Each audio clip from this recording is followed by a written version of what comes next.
pour. Tu vas faire des dégâts, en fait, vous voyez. Donc, c'est important de se laisser façonner par Dieu, de suivre la voie de Dieu et par rapport à son plan, de lui faire confiance. Parce que lorsque Dieu va te révéler ta destinée, il ne va pas tout te montrer. En fait, il peut te montrer les grandes lignes, mais ensuite, la suite, c'est par la foi. Parce que s'il te montre tout, il n'y a plus de foi là-dedans. Il t'a déjà montré, tu le sais. Donc, il te montre les grandes lignes. Mais maintenant, pour la stratégie et pour comment, il faudra que tu apprennes à entendre, à écouter sa voix et à le suivre par la foi. Amen. Amen. Amen. Wow, c'est trop fort, ça m'a tellement parlé. Amen. Amen, c'est trop fort. Amen. Il y a tellement de choses que tu as dit qui m'ont touché, qui m'ont vraiment parlé. Toi, j'ai beaucoup aimé quand tu as dit, tu vois, que déjà, il faut vraiment avoir les bons fondements, il ne faut pas être dans le compromis et tout ça.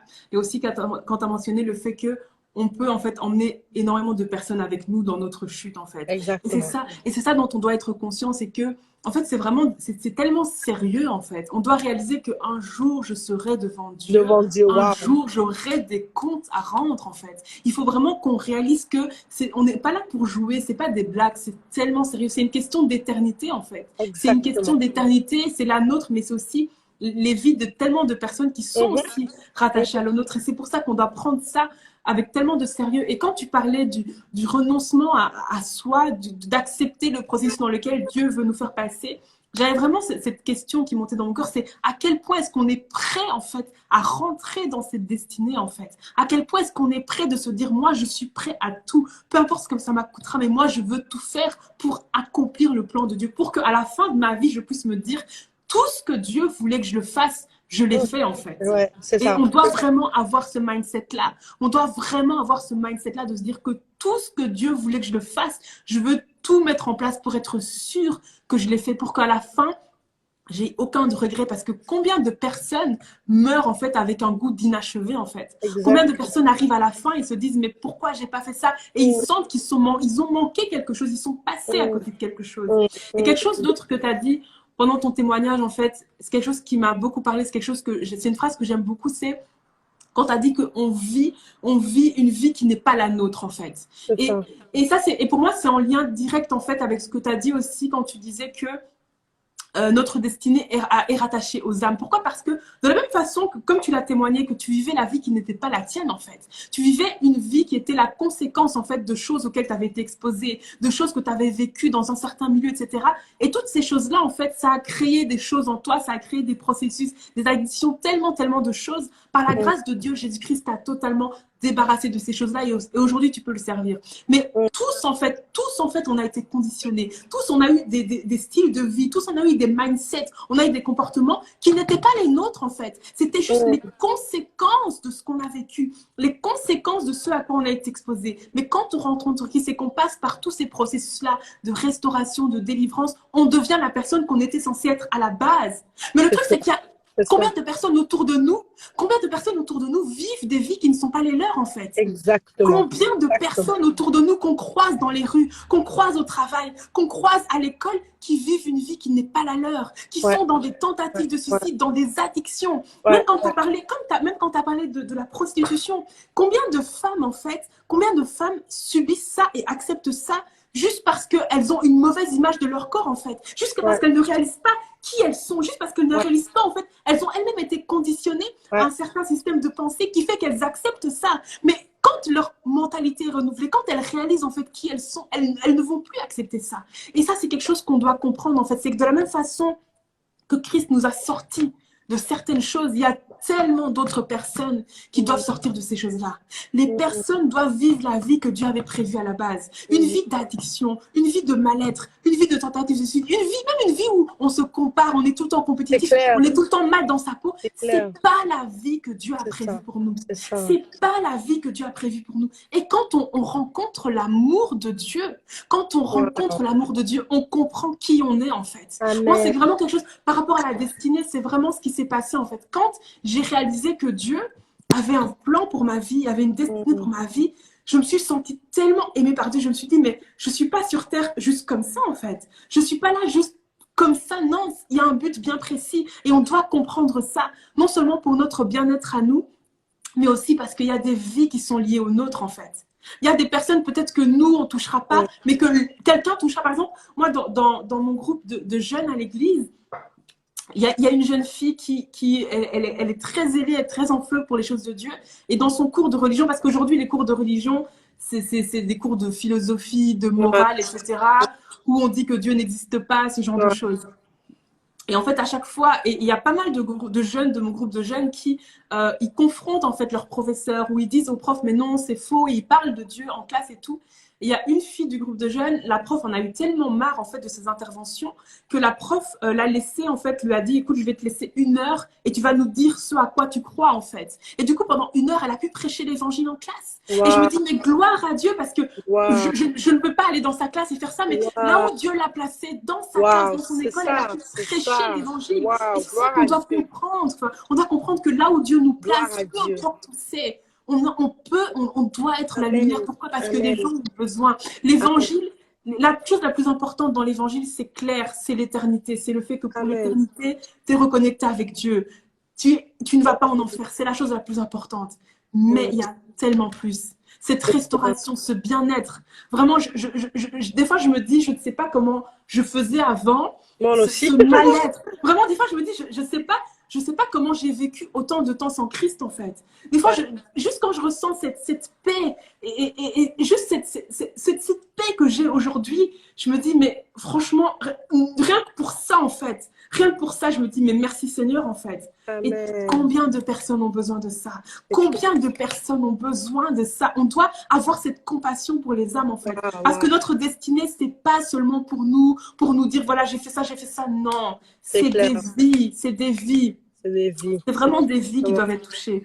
Et je voulais juste, parce que je sais que c'est un sujet, je pense que des fois, on ne le réalise pas assez, mais j'aimerais juste qu'on touche un peu le domaine un peu des relations amoureuses, le domaine du mariage, en fait, dans le cadre de la destinée. Parce qu'il y a trop de gens qui ne réalisent pas, en fait, à quel point, je vais te laisser élaborer dessus.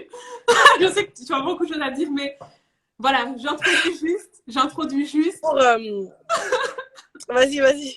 Non, non, vas-y, vas-y. En fait, pour résumer même en fait cette partie, pour vous dire en fait à quel point en fait le choix du conjoint et les relations amoureuses elles sont tellement importantes, c'est pour vous dire en fait que le mariage est le deuxième choix le plus important de ta destinée. Parce que après avoir accepté Jésus, enfin, vous savez, je connais des personnes aujourd'hui que je suis spirituellement, qui sont chrétiennes, mais qui sont mariées avec des païens. Malheureusement, ils se sont convertis dans le mariage, mais ils étaient déjà mariés avec des païens. Je vois la souffrance de la personne. Je vois comment elle doit se cacher pour écouter la Bible, pour regarder des prédications, pour participer à des réunions Zoom. Donc, quand j'entends des sœurs ou des frères me dire, je vais me marier avec un converti, il va se convertir, je me dis, mais est-ce que tu sais de quoi tu parles? Je dis, mais en fait, attends, ce n'est pas la beauté de quelqu'un qui peut te faire passer à côté de ta destinée. Enfin, je veux dire, c'est quoi le plus important entre la beauté de quelqu'un, le fait de dire à quelqu'un non, en fait. Il y a une personne qui est venue me voir qui m'a dit, oui, mais nos familles se connaissent depuis longtemps. J'ai dit, mais qui va vivre ce mariage? J'ai dit, quand tu te poses des questions pour savoir avec qui tu veux être, prends toutes les possibilités. La meilleure, ce serait que la personne se convertisse, par exemple. Si on prend le cas de quelqu'un qui veut se marier avec un chrétien ou un catholique, ou voilà, on va même pas rentrer de. Il y a chrétien et chrétien, parce que même là, déjà, il y a des choses à dire. Quand tous les deux, on est chrétiens et que même on est dans la même église, il y a des choses à dire. Mais hormis cela, on va parler déjà du cas des gens qui sont chrétiens et qui veulent prendre des gens de dehors. Attends, je me suis posé la question, je me suis dit, mais attends, déjà, la Bible est claire là-dessus. Il n'y a pas de commune mesure entre les ténèbres et la lumière, c'est impossible. Il n'y a pas de lien, c'est impossible en fait. Parce que tu te maries avec un non-converti, tu fais du diable ton beau-père. C'est simple que ça. Tu ne veux pas être dans un royaume en fait qui est contraire en fait à comment on appelle ça? En fait, contraire au tien en fait. C'est impossible. Attendez, excusez-moi. Attendez. Ok. Mais il ne faut pas qu'il reste, elle va rester là pour tes pas sortir. Ok. Il est 21h. Les enfants sont où? Ils sont à la maison, mais ils restent ici. Ok, Clarisse, elle est où? Ils sont à la maison. Ok. Elle va rester dehors. Viens, rentre. Ok, d'accord, ok. Ok, d'accord. Ok, Demain, j'ai compris. donc dépêche-toi s'il te plaît. Ok, à tout de Je suite. rentre pas dans la voiture. Je vous ai pensé, hein. Envoie un message à Clarisse, j'arrive, d'accord? Allô? On me met la pression ici. On me met... Donc, ok. Donc, en fait, je disais en fait que déjà, si tu prends le cas de quelqu'un, en fait, qui, toi, t'es converti et lui n'est pas converti, en fait, je sais pas si les gens réfléchissent, en fait, parce qu'il y a des gens qui se disent, oui, mais je peux juste, moi, je vis ma foi et lui vit sa foi. C'est-à-dire que tu n'es même pas engagé. C'est-à-dire que tu n'es pas engagé. Je t'assure, tu ne peux pas être engagé et penser comme ça. Tu ne peux pas te dire que ta vie appartient à Jésus et tu penses comme ça, c'est impossible. Parce que toi-même, tu sais que tu es enfant de Dieu. Et tu te dis que l'autre là, s'il meurt, il va en enfer. Je ne sais pas quoi. Vous voyez ce que je veux dire? C'est bizarre déjà. Maintenant, la personne, elle peut ne pas se convertir en fait. C'est possible. Et puis, ce n'est pas dans le mariage que tu vas évangéliser. Déjà, ramène-moi les personnes que tu as gagnées à Christ. Et ensuite, tu vas me dire, lui, tu vas le convertir. Non, mais parce que tu te dis, ouais, je vais le convertir. Tu ne réussis même pas à gagner des gens, tes amis là. Oh, mais montre-moi, tu as amené combien de gens à Christ. Tu as prêché l'évangile à qui et comment il s'est converti. Déjà, ça c'est sûr. Maintenant, la personne, déjà, elle peut même être peut-être.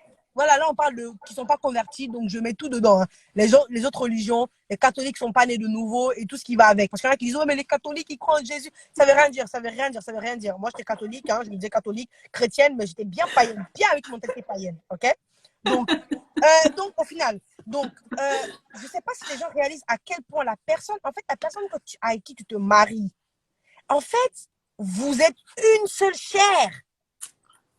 Vous êtes une seule chair. Ça veut dire qu'il y a des gens qui ont bien commencé et à cause du mariage, ils ont mal terminé.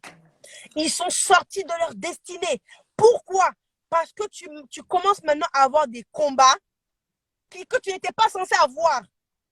Ça veut dire qu'au lieu de maintenant aller prier pour les brebis, pour les âmes, tu es en train de prier pour ton mari ou pour ta femme pour qu'ils se convertissent. Perte de temps. Au lieu d'aller intercéder par rapport à ton ministère, tu es en train de maintenant prier à Dieu pour que Dieu se révèle à lui. C'est-à-dire que le temps que tu t'es censé consacrer à l'œuvre de Dieu, tu ne peux pas le faire. Il y a des gens qui ne peuvent même pas sortir pour aller évangéliser ou quoi que ce soit parce que leur mari compte. Il y a combien de personnes sont venues, qu'on a vues, ils sont venus à l'église, ils se sont fait passer pour des je ne sais pas quoi. Les gens avaient dit non. Non. Les autorités, les hommes de Dieu, ils avaient dit non, on ne te conseille pas. Elles ont foncé. Aujourd'hui, là, c'est fini. Hein. Elles sont retournées dans le monde. Hein. Elles sont retournées dans le monde. Vous voyez? Donc, en fait, les gens ne se rendent pas compte, en fait, que même, hormis les relations amoureuses, toute relation, toute personne que tu laisses dans ta vie, les histoires aussi de meilleurs amis, là, je ne sais pas quoi. Parce que moi, je suis désolée, hein, je suis très cash là-dessus. Je ne comprends pas. C'est mon avis, hein, je dis bien, c'est mon avis, je ne juge personne. Je ne comprends pas comment tu peux avoir une meilleure amie. Toi, tu es chrétienne et elle est païenne. En fait, je ne peux pas comprendre. Je n'arrive pas à comprendre. Ça, c'est mon avis. Hein. Je dis, je juge personne. Non, mais parce qu'en fait, tu es censé avoir la mentalité de royaume. Elle, en tant que païen, elle n'est pas éclairée par le Saint-Esprit. Elle n'aura jamais la mentalité du royaume. Elle peut avoir des mentalités excellentes dans certains domaines, mais elle ne peut pas comprendre les choses de l'esprit. Donc, il y a des conseils que tu peux aller lui demander. Elle va te dire des choses qu'elle connaît terre à terre, des choses qu'elle a vues dans les livres ou qu'elle peut connaître. Mais peut-être que c'est une autre direction que Dieu te donne, qui n'est pas logique aux yeux des hommes. Mais parce que tu as une amie qui est spirituelle, elle va te dire non, plutôt ça, je te conseille. Mais pour moi, c'est bizarre. Je dis, mais après, il y a des gens qui, voilà. Maintenant, je ne dis pas de se séparer des païens parce que comment on va leur prêcher l'évangile.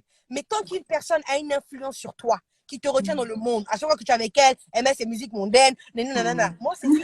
Moi, tout ça, là, je vais couper dès le début. J'écoute des musiques mondaines à côté de moi. Moi, je n'écoute pas de musique mondaine. Je ne veux pas avoir une atmosphère satanique autour de moi. Out! Franchement. Out! Je ne traîne pas avec toi. Quand j'allais, je traînais juste avec les gens là, c'est parce qu'ils étaient dans ma classe. Donc, on allait manger au McDo et même quand ils étaient là, je les saoulais avec Jésus. Donc, c'était comme ça. Vous voyez? Mais non, tant qu'il y a une personne qui t'influence, et comment dire que ton mari ou ta femme va t'influencer, mais tellement quoi. Il y a des gens, à force, ils s'épuisent. Ils s'épuisent. Ils en ont marre et donc ils se refroidissent. C'est très difficile. Hein? Donc, vraiment, il y a tellement de choses à dire sur ce sujet, mais faites attention aux relations. Tu ne peux pas juste choisir quelqu'un comme ça. Même s'il te dit que les chrétiens, il y a chrétiens et chrétiens. C'est ça. Il y a chrétiens nés de nouveau. Il y a chrétiens nés de nouveau. baptisé du Saint-Esprit. Il y a chrétien de nouveau baptisé du Saint-Esprit, connaissant son appel et sa vision. Il y a chrétien qui craignent Dieu et chrétien qui ne craignent pas Dieu. Il y a plusieurs types de chrétiens. Lequel tu veux maintenant? Donc voilà, hein, pour faire court, parce que sinon il y a tellement de choses à dire, mais tu mets avec quelqu'un, main dans la main, tu peux vite sortir de ton appel et de ta destinée. C'est une question très sérieuse. Vraiment. Vraiment. Et faut pas oublier que quand on sera devant Dieu, on sera seul. Hein. On sera pas en groupe, on sera pas avec même les gens mariés. On sera seul quand on sera devant Dieu. Donc vraiment, il faut faire attention. On sera seul, hein. On est né seul, on va repartir seul, ça c'est sûr. Vraiment. Donc vraiment, arrêtons. Je vois trop de gens qui veulent trop compromettre les relations amoureuses. Trop. Mais faisons vraiment attention. La destinée, le mariage, en fait, c'est censé te propulser dans ta destinée, en fait. Ok, ben moi qui ai préparé, moi j'arrive. Donc vraiment, faut faire attention. Ok, excuse-moi. Comme ça, moi quand je monte, je dis juste au revoir et après je viens. Ok. Oui, excuse-moi. Non, mais c'est important. Hein. Tu peux pas juste t'amuser comme ça. Hein. Les gens blaguent. Les gens blaguent avec. En fait, pour moi, c'est que je me dis en fait, c'est que quand on fait ce genre de choses, c'est qu'on n'a pas encore bien compris en fait l'importance de la destinée. Vraiment, c'est ça. On comprend pas les tenants et les aboutissants. Enfin, je veux dire rien que pour 80 petites années ou 90 petites années, en fait, comparé à une éternité sans fin. Vraiment. En fait, que 80-90 années pour préparer ton éternité et on se permet de faire n'importe quoi. C'est qu'on on ne craint pas Dieu. Hein. En fait, c'est qu'on n'a pas encore la révélation. On n'a pas encore la révélation. Et je pense qu'à un moment donné, en fait, il faut vraiment demander à Dieu qu'il illumine les yeux de notre cœur. Amen. Parce que sinon, on peut passer à côté. Sinon, on va même passer à côté. On va même passer à côté, je vous assure. Et puis, il y a beaucoup de gens, comme on disait tout à l'heure, en fait, qui ne se connaissent pas eux-mêmes. Hein. Et quand tu n'as pas de discernement, tu peux te mettre avec quelqu'un, tu penses que c'est une personne, mais après, dans le mariage, c'est une autre personne. Franchement. C'est une deuxième personne, vous voyez. Donc, non, il faut faire de bons choix. Faut être sage. Il faut prendre le temps, même par rapport à tout ce qui est mariage, prendre le temps de se connaître soi-même. Parce que c'est en fonction de toi et de ce que tu es capable d'accepter que tu vas dire oui ou non. Et ensuite, prendre le temps de connaître l'autre aussi. Est-ce qu'il est chrétien, véritablement chrétien? Pas juste est-ce qu'il s'appelle chrétien, est-ce qu'il est juste chrétien de nom? Est-ce qu'il a une relation personnelle avec Dieu? Est-ce qu'il sait entendre la voix de Dieu, Mago? Parce que tu vas aller là, tu dois te soumettre à un homme qui ne sait pas entendre la voix de Dieu. Tu es foutu. Je te dis, tu es foutu. Ensuite, vraiment, tu as vraiment, toi, tu sais entendre la voix de Dieu et tu as la sagesse nécessaire pour parler, en fait, à un homme, à ton mari, du moins. Parce que c'est pas évident, hein. Tu dois être soumise sous la mission de quelqu'un, en fait. Ah ouais. Et je vous assure, hein, ça peut être déjà, rien que même quand tu es chrétien, le mariage n'est pas facile. Il est difficile parce qu'il y a les caractères qui s'entrechoquent là-bas. Je peux vous dire, je sais de quoi je parle. Et je peux vous dire, je sais de quoi je parle. En fait, ça, c'est dans tout mariage. Parce qu'il y en a aussi qui disent, oh, moi, je me marie avec un homme de Dieu. Oh mon Dieu. Tu sais, c'est quoi se marier avec un homme de Dieu? Oh my God. Hey, je vous dis, regardez seulement sur Internet une prédication qui s'appelle Les souffrances inconnues de la femme du serviteur de Dieu. Je pense que vous n'allez plus avoir envie avant de vous marier avec un pasteur. Parce qu'il y en a qui pensent que quand tu te maries avec un pasteur, avec un homme de Dieu qui est dans le ministère, ça veut dire qu'il est parfait. Hein? Bref, on ferme cette parenthèse. Mais en tout cas, le travail du caractère, c'est partout. Surtout ceux qui ne veulent pas servir dans les départements ou qui ne veulent pas se faire voir parce que ils ont peur que les caractères s'entrechoquent avec d'autres et tout ça là. Et qui fuient à chaque fois que le culte se termine là. Vous allez être rattrapés. Vous inquiétez pas. Dieu va vous attraper bien même. C'est pas Dieu que vous allez fuir. T'inquiète pas, ça va te rattraper bien.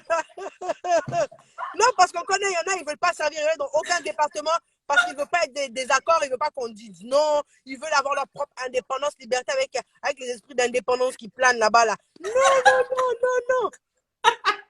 Vous allez apprendre à être soumise. Ne vous inquiétez pas. Si ce n'est pas là-bas, ça va être dans le mariage. Si ce n'est pas là-bas, c'est avec votre patron. Mais Dieu va vous attraper bien. Non, mais il y a trop de trucs qu'on voit, trop de rigolos et de plaisantins qu'on voit à l'église. Homme comme gars. Non, parfois, on fait trop la comédie. Nous, les chrétiens. Non, parfois, je me dis, Dieu est en train de nous regarder. Il rigole. Il rigole lui-même. Mais oui, parce qu'il y en a aussi il y en a aussi ceux qui disent non, moi je ne vais pas dans les églises parce qu'on m'a blessé, on a manqué d'amour. Toi-même aussi, tu as fait du mal à d'autres personnes. On est imparfait. Personne n'est parfait dans cette histoire-là. Donc, au final, on fait bref, vraiment la parenthèse. Moi, je vous dis, travaillons le caractère. Quand il y a un brisement qui arrive, couche-toi seulement et dis Seigneur, vas-y, ça fait mal, mais c'est pas grave. Et ça va être comme ça toute la vie. Tu vas être brisé au fur et à mesure jusqu'à ce que tu ressembles parfaitement à Christ. Amen. Amen. J'ai trop rigolé. Mais vraiment, je suis d'accord avec tout ce que tu as dit. Non, mais surtout les gens qui ne veulent plus aller à l'église. Bon, après, c'est pas le thème, mais vu que tu en as parlé, les gens qui ne veulent plus aller à l'église parce qu'ils ont été blessés, etc. Et ça, c'est vraiment. Vous tombez dans le piège de l'ennemi, en fait. Hein. Non, vraiment. mais ma soeur, c'est dans le thème. Parce que les offenses là te font sortir de ta destinée. Dieu t'a planté quelque part et c'est au travers de cette assemblée-là aussi que tu vas accomplir ta destinée. Mais tu sors à cause des offenses. Il y a des connexions divines que tu dois avoir là-bas, mais tu casses ces alliances à cause des offenses. Tu vas sortir de ta destinée. Parfois, tu es Élisée, il faut être avec ton Élie.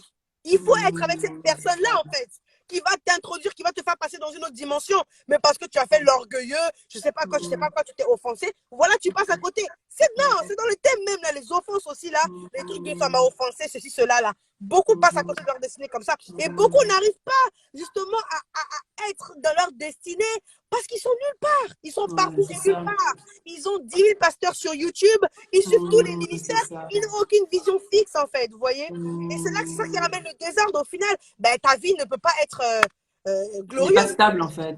La vie n'est pas stable parce que déjà, la vie spirituelle n'est pas stable. Et même le fait de ne pas vouloir servir, parce que il faut apprendre la fidélité à la base, en fait.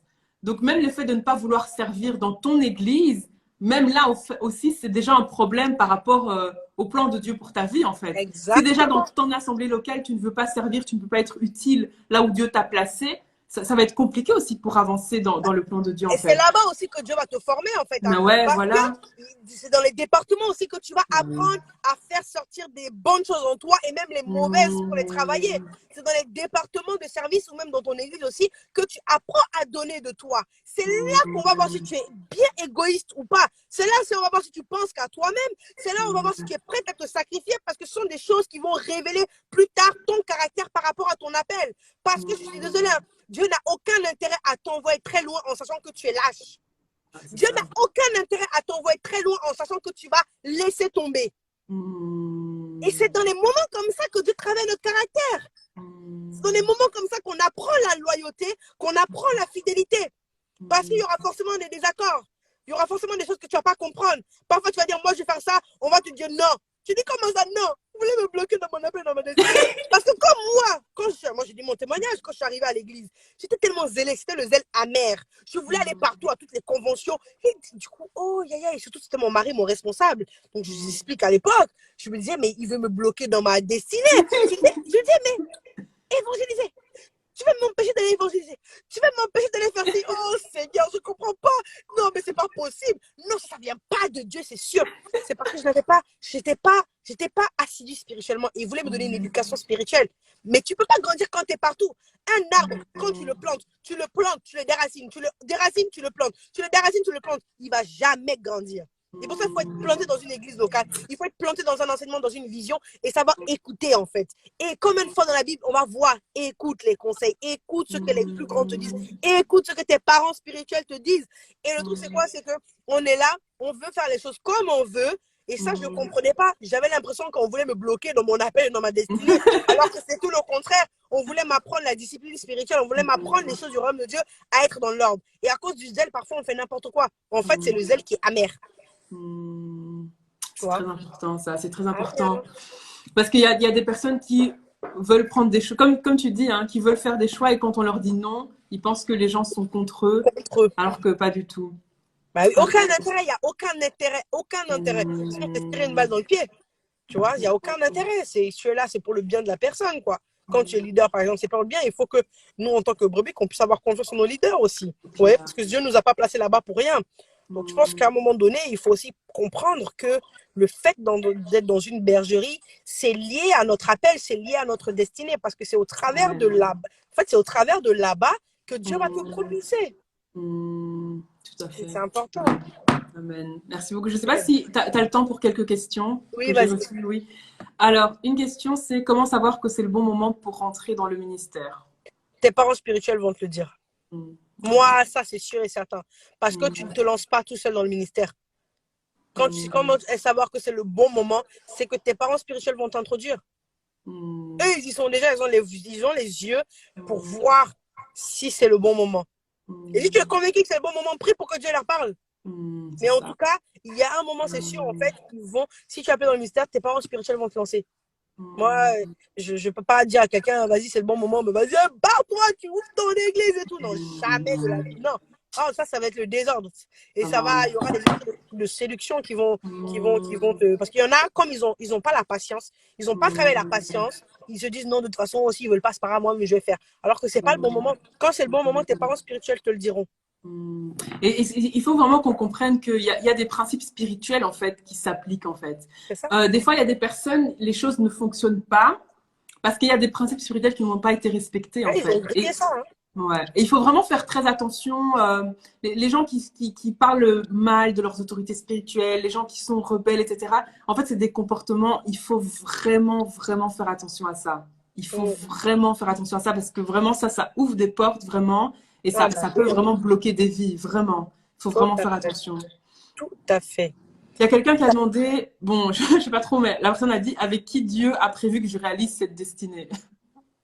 Bon, déjà, il faut savoir qu'en fait, c'est seul que tu as une destinée. Maintenant, Mm, ta destinée peut s'imbriquer dans une autre destinée.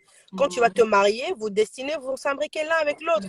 Vous allez mm, aller dans la même direction, mais ça ne veut pas dire que dès que tu te maries, ça y est, tu n'as plus de destinée, maintenant on fait la destinée du mari. Non, ta destinée va s'imbriquer dans la sienne et vous allez aller dans la même direction.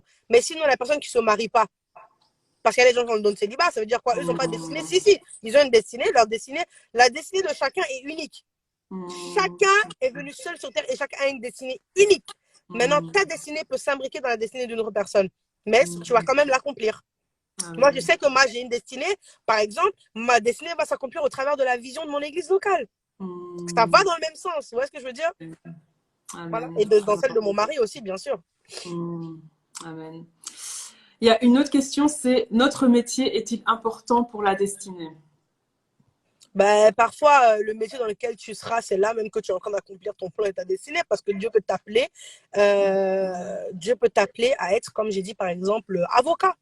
Mm, Avocat. Et dans ce cas-là, si tu es en train d'accomplir ta destinée, ton ministère. mm. Donc oui. Ok, très bien. Quelqu'un a dit connaître le pays où Dieu nous appelle à servir. Je pense que c'est comment connaître le pays où Dieu nous appelle à servir.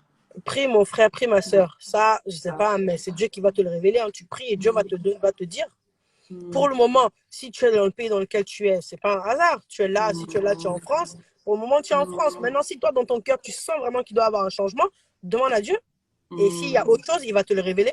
Mais pour le moment, tu es dans un pays. Donc, commence déjà à faire des choses dans ce pays. Et en attendant, demande à Dieu. mm, Demande à Dieu. Et en attendant, tu fais les choses dans le pays dans lequel tu es. Amen. Quelqu'un d'autre a demandé quelle est la différence entre projet de vie et destinée. Bah, projet de vie, c'est quand tu fais tes bails, en fait, tes projets. Ce sont tes plans. Et ta destinée, c'est le plan que Dieu a pour toi. Donc Mm, maintenant, il faut que tes plans soient en accord avec les plans que Dieu a pour toi, en fait. Il mm, faut que tes projets de vie deviennent les projets de Dieu. mm, Ou du moins, il faut que les projets de Dieu deviennent tes projets de vie. Amen. Il faut vraiment qu'on apprenne à mettre de côté la volonté humaine, en fait, Mm, pour que c'est vraiment ça. la volonté de Dieu soit faite. Mm, c'est ça. Alors, il y a quelqu'un qui a dit, j'aimerais savoir ce que Dieu a prévu pour moi concernant mon appel, les plans parfaits qu'il a. J'ai toujours fait des boulots qui ne me plaisent pas et aussi par manque de choix. Et maintenant, je souhaite véritablement savoir ce qu'il me réserve. Ok, bah, moi, dans ce cas-là, je t'inviterai tout simplement à continuer à rester, en fait, vraiment dans la prière, hein. Dans la prière, et puis, enfin, je sais pas, moi, je pense qu'en fait, il faut vraiment aussi demander à Dieu le discernement de sa voix, parce que je pense pas qu'on soit là en mode, Seigneur, c'est quoi le plan? Dieu dit, dans un mois, je te le révèle. Moi, je sais pas. Dieu n'est pas celui qu'on mode, tu vas attendre 2-3 semaines. Non. La Bible dit que de son trône, les voix sortent. Dieu nous parle constamment. C'est nous, on n'est pas connectés à la bonne fréquence, en fait. Donc, je pense que c'est qu'on n'est pas assez disponible, disposé, disponible et disposé, en fait, à entendre sa voix. Mais je sais pas. Non, mais en fait, je veux dire, parfois, on pense que Dieu est bizarre, un homme bizarre, en fait. Parce qu'on se dit, ah, j'ai demandé à Dieu, j'attends maintenant, je sais pas, j'attends peut-être dans 2 semaines. Où je me dis, oh là, j'ai péché, ça se trouve, il va pas me répondre, on peut mais vous pensez que Dieu est qui? En fait, vous pensez que Dieu est comme vous. Parce que comme vous faites ça, vous pensez que Dieu est comme vous. Dieu n'est pas comme toi. C'est-à-dire que toi, quand tu fais du mal à quelqu'un, tu commences à bouder là. Tu peux aller parler à Dieu parce que Dieu ne va pas bouder comme toi, tu boudes à quelqu'un parce qu'il t'a énervé. Dieu n'est pas comme ça. Donc parfois, on a tendance à reporter ce que nous, on fait aux gens à Dieu. Dieu n'est pas comme ça. Donc, c'est comme si ton enfant vient te voir et te dit, papa, j'ai une question. Oui, vas-y, dis-moi. Est-ce que ceci, cela, tu dis, dans 2 semaines, je te donne la réponse. Enfin, je sais pas. On dit que si tu cherches, Dieu va te répondre. Celui qui demande, en fait, on va lui dire, en fait. On va lui donner. Je sais pas, vous voyez ce que je veux dire? Donc, c'est de demander, Seigneur, donne-moi la sagesse, donne-moi de pouvoir comprendre, discerner ta voix et donne-moi des confirmations. Amen. Amen. Amen. Je pense aussi, des fois, le problème, en fait, c'est qu'il y a des personnes, je pense, c'est juste par pure curiosité, en fait. C'est juste en mode, ah, au fait, tiens donc, peut-être que Dieu... Et au fait, c'est quoi mon appel? Mais en vrai, est-ce que vous voulez vraiment connaître? Ils veulent pas faire. Ils veulent juste savoir si ça peut aller avec ce qu'ils ont prévu, quoi. Mais ils n'ont pas décidé déjà de se soumettre. Donc, Dieu va pas te dire, il va pas te dire parce que s'il te dit ça sert à quoi, tu ne vas pas accepter. Donc, parfois, il y a des gens là, Dieu même, il les regarde en silence. Il dit, va changer ton cœur d'abord. Quand tu vas changer ton cœur et tu auras vraiment soif, tu voudras vraiment. Parce que oui, la Bible dit que Dieu se laisse trouver par ceux qui le cherchent de tout leur cœur. Donc, déjà, il y en a, en fait, ils ne sont même pas prêts à renoncer à eux pour suivre Jésus. Donc, Dieu ne va pas gaspiller sa salive. Hein. Pourquoi il va parler. Juste pour te dire, alors que tu t'en fous, en fait. C'est-à-dire que tu n'as strictement aucune intention de changer tes plans. C'est juste pour faire genre et pour aller dire aux gens, oh, moi j'ai un appel, Dieu m'a parlé, Dieu m'a dit, il ne va pas te dire. Il ne va pas te dire comme ça, tu ne pourras pas aller te vanter que Dieu t'a parlé alors que tu n'es pas prêt à faire sa volonté. Non, moi je vous assure, moi je voulais tellement découvrir ma destinée parce que j'étais tellement prête à tout. Non, mais je vous assure, dans les 1-2 semaines qui suivaient ma conversion, mais je peux vous dire que j'ai tellement de visions, tellement de rêves, tellement ceci, tellement cela. Il y en a, ils ne sont pas déterminés à vouloir faire la volonté de Dieu. Ils veulent juste aller se vanter, dire qu'ils ont reçu les paroles de Dieu. Mais vas-y, arrête de te voir.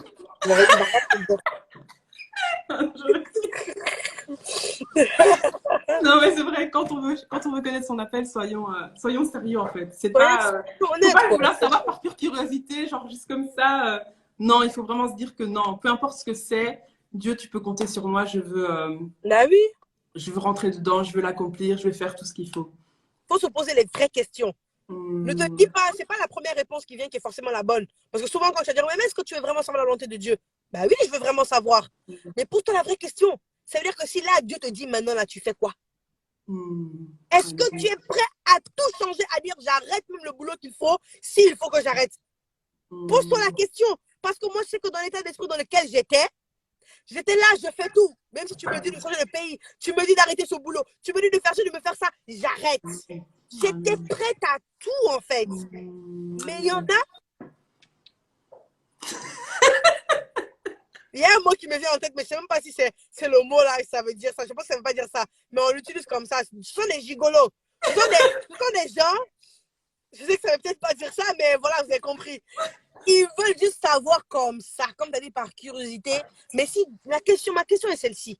Si Dieu te dit là maintenant d'arrêter ce que tu fais, tu vas arrêter. Si Dieu te dit là maintenant de prendre une autre tournure à ta vie, tu vas le faire. Est-ce que tu vas le faire? Il faut se poser cette question d'abord. Si tu trouves la réponse à cette question, et si elle est positive, tu es qualifié déjà pour demander ton appel à Dieu. Amen. Amen. Vraiment, soyons sérieux, soyons déterminés en fait, vraiment. Moi, je suis convaincue que le vrai épanouissement ne se trouve que quand on est dans le plan de Dieu pour nos vies. Exactement. Tout à fait. J'en suis Tout à convaincue. fait. On peut voir des personnes, parce que, allez, on peut voir des personnes qui réussissent, des non-chrétiens, hein, qui réussissent, qui accomplissent des choses, qui font telle et telle chose, etc. On se dit waouh, waouh, waouh. Mais au final, quel est le degré de réel épanouissement, en fait, qu'ils ont en faisant ces choses-là, en fait?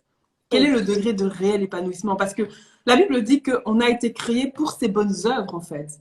C'est-à-dire qu'on a été créé pour ces choses-là que Dieu veut qu'on fasse. Et parce qu'on fait ces choses-là pour lesquelles on a été créé, c'est seulement là, en fait, qu'on est vraiment épanoui.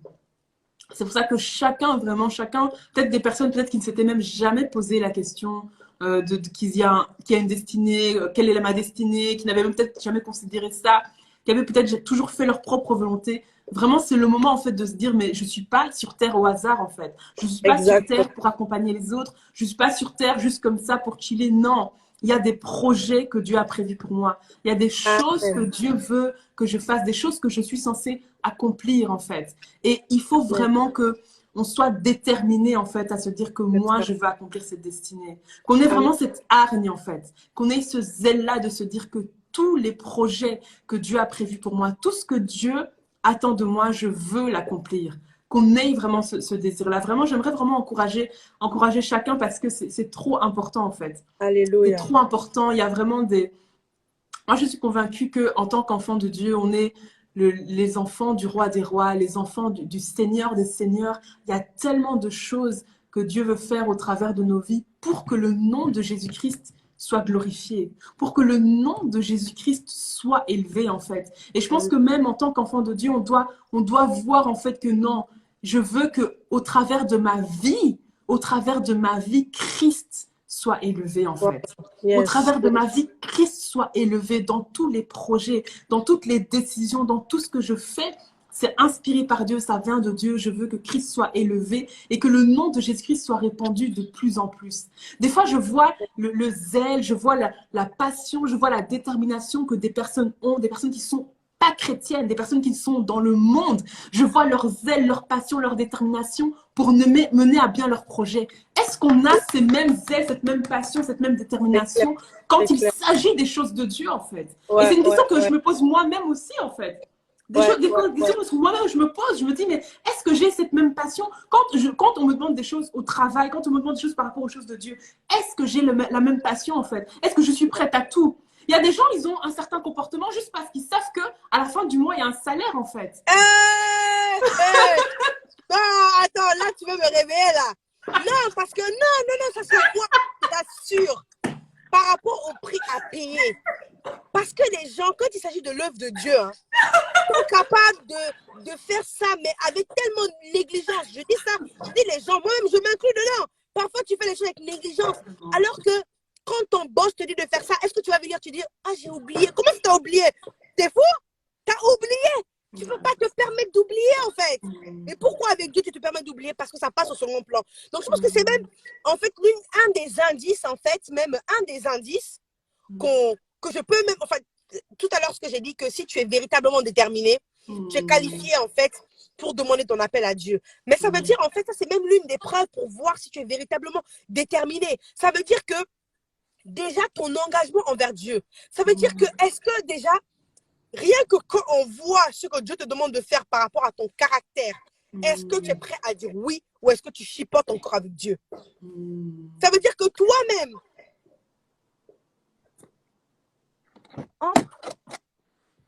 qu'est-ce que je fais? Il est où, Joseph? Ils vont dormir? Ils vont dormir? Hein? Ok, vas-y. Excusez-moi. Je vais dire au revoir, j'arrive. Vous pouvez les installer, ok? Donc, je disais en fait que déjà ton engagement et ta détermination, en fait. Ça veut dire que déjà, on peut voir si tu vas véritablement vouloir faire la volonté de Dieu, rien que quand Dieu te demande d'aller à gauche, de pardonner, de dire, d'aller demander pardon, de t'humilier. Rien que ces choses-là, en fait.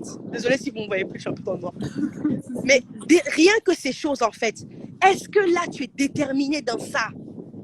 Est-ce que là, tu es déterminé à faire ces choses? Est-ce que de la même manière que, en fait, au travail, tu fais les choses, si Dieu te demande de les faire, si Dieu te dit, là, arrête-toi et parle de moi, alors que tu veux pas le faire et tu veux que Dieu te révèle ce à quoi il t'appelle. Mais si Dieu t'appelle à aller parler à des foules, à une personne, tu ne veux pas. Tu ne veux pas aller parler de lui. Mais c'est compliqué. C'est compliqué, vous voyez ce que je veux dire? Donc en fait, je pense que c'est déjà ça la base en fait, c'est de se dire, en fait, moi-même, ça veut dire que ta motivation, ta détermination, comment tu veux être, te rendre utile, même à l'église, dans ton église, en fait, toutes ces choses-là, en fait, ça va déjà te donner des signes sur, en fait, ton cœur, sur ce que tu veux, en fait, faire pour Dieu. Et je pense que c'est important parce que si tu fais pas ça, bah, au final, tu veux demander ça à Dieu, mais s'il te dit, ça va changer quoi à ta vie? C'est ça. Rien. Tu vois? Rien. C'est ça, en fait. Vraiment, que Dieu nous aide. Que Dieu nous aide. Que nous aide. Non, Merci beaucoup. Vraiment, c'est des choses sérieuses dont on parle, on rigole, mais franchement, des fois, je me dis, waouh, Seigneur, vraiment, ta grâce seulement, hein, pour obéir, pour accomplir, pour faire tout, on a besoin de la grâce de Dieu. C'est ça, bon. C'est clair. Mais en tout cas, merci beaucoup. On va juste terminer par prier. Est-ce que tu peux juste prier comme le Seigneur te guide, comme le Seigneur te met à cœur, pour toutes les personnes qui sont là, pour moi aussi, hein. On va seulement prier. Amen. On va prier pour nous tous là, même je m'inclus dedans. Alléluia. Père éternel, je te bénis, Seigneur. Alléluia. Pour toutes les personnes qui sont ici dans ce live, Seigneur, je prie, oh Dieu, que tu puisses nous donner un cœur à te servir, un cœur qui te cherche, un cœur qui est vraiment sincère avec toi, Seigneur. Nous ne voulons pas être hypocrites. Nous voyons dans la parole, dans ta parole, combien de fois tu traitais les religieux d'hypocrites.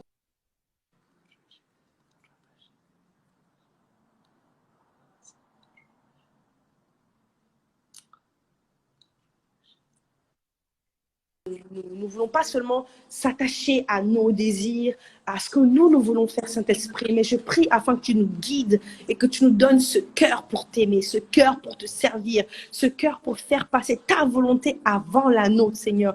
Merci pour toutes les personnes qui sont là. Je prie, oh Dieu, que nous puissions avoir ce cœur pour toi. Et je prie au nom de Jésus que toutes les personnes qui sont véritablement sincères, donne-leur le discernement. Je déclare que toutes les écailles tombent de leurs oreilles afin qu'ils puissent entendre, Seigneur. Je déclare que toute entité maléfique qui essaie de les empêcher, de les mettre dans la confusion concernant leur appel et leur destinée, je déclare au nom de Jésus que ces entités, ces esprits partent de leur vie maintenant. Je déclare que leurs yeux s'ouvrent, qu'ils ont le discernement nécessaire pour entendre ta voix, pour accomplir ces destinées. Seigneur, je prie également pour les personnes qui connaissent une partie de leur appel, qui ont les grandes lignes, Seigneur, qui savent sur à quoi tu les appelles, de payer le prix. Donne-nous de payer le prix. Donne-nous d'aller jusqu'au bout. Donne-nous de faire les choses selon ta volonté, de ne pas prendre de raccourcis, Seigneur, mais de faire comme toi tu l'as prévu. Je le déclare au nom puissant de Jésus, que ton intelligence et ta sagesse, Seigneur, demeurent dans notre vie, que ton onction descende maintenant sur toutes les personnes dans ce live. Et je déclare que ton onction nous équipe, Seigneur, à faire les choses dans la bonne voie, dans le bon chemin, de la bonne manière, au nom de Jésus. Je déclare que toutes les personnes maléfiques de notre destinée sont écartées maintenant. Toutes personnes que le diable a envoyées pour nous détourner de notre destinée sont écartés maintenant au nom puissant de Jésus. Je déclare que nous avons le discernement pour rencontrer ces personnes qui sont envoyées par toi, Seigneur. Et nous avons l'humilité nécessaire pour garder ces relations. Au nom puissant de Jésus, je le déclare. Merci Père éternel pour ton amour, Seigneur, qui nous garde, parce que tu nous aides à garder notre cœur pour rester dans le plan parfait que tu as pour notre vie, au nom puissant de Jésus. Amen. Amen. Amen. Amen. Amen. En tout cas, merci beaucoup pour ce live. C'était trop bien. J'ai été bénie. Dieu m'a parlé. J'ai rigolé. Moi. Oh, c'est trop bien. Et voilà, je suis sûre que les personnes qui ont suivi aussi ont eu leur part. Vraiment, que le Seigneur se bénisse, qu'il t'emmène de gloire en gloire dans tout ce qu'il a prévu. Vraiment, merci beaucoup. Je t'avais déjà dit, moi, je suis extrêmement fan de Push Me Up. Vraiment, c'est une émission qui me bénit énormément, énormément, énormément. Et vraiment, gloire à Dieu pour tout ce qu'il fait et de la façon dont voilà, il t'utilise dans toutes les formes. Vraiment, gloire à Dieu. Voilà, ben, on va tout doucement arrêter le live. Donc, merci beaucoup. Merci à tous d'avoir été là. Vraiment, voilà. J'espère que ce live vous a parlé, ça vous a béni. Et puis, à bientôt, hein, et bonne soirée. Ciao. Nous continuerons à le chanter.